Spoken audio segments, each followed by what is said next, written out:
The spacecraft was a long way from home. I thought it might be a good idea, just after Saturn, to have them take one last glance homeward.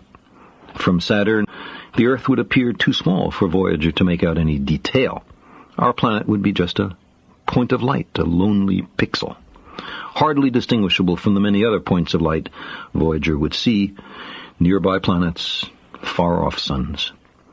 But precisely because of the obscurity of our world thus revealed, such a picture might be worth having. It had been well understood by the scientists and philosophers of classical antiquity that the Earth was a mere point in a vast, encompassing cosmos. But no one had ever seen it as such. Here was our first chance, and perhaps also our last, for decades to come. So, here they are. A mosaic of squares laid down on top of the planets, and a background smattering of more distant stars. Because of the reflection of sunlight off the spacecraft, the Earth seems to be sitting in a beam of light, as if there was some special significance to this small world. But it's just an accident of geometry and optics.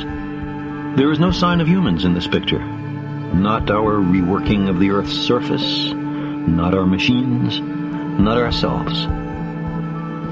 From this vantage point, our obsession with nationalism is nowhere in evidence.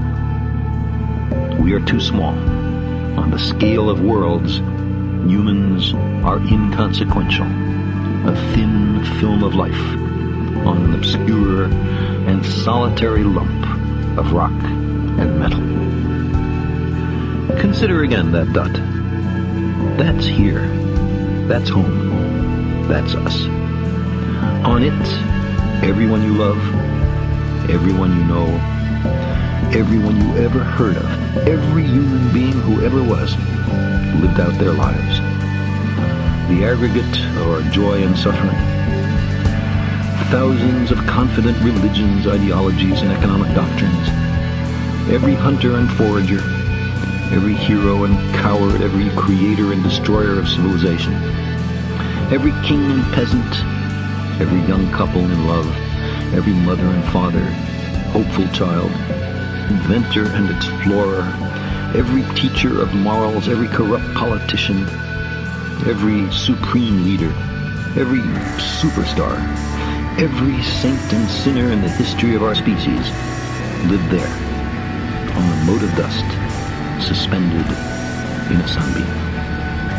The Earth is a very small stage in a vast cosmic arena.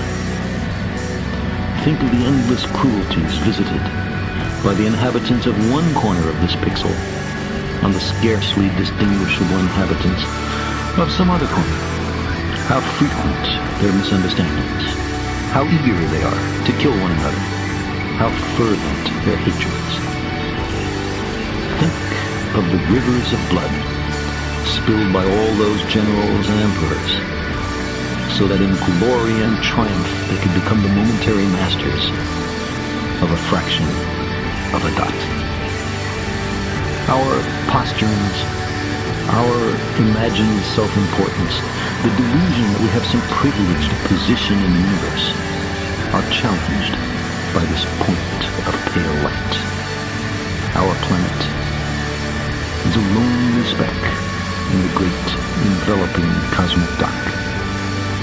In our obscurity, in all this vastness, there is no hint that help will come from elsewhere to save us from ourselves. Like it or not, for the moment, the Earth is where we make our stand.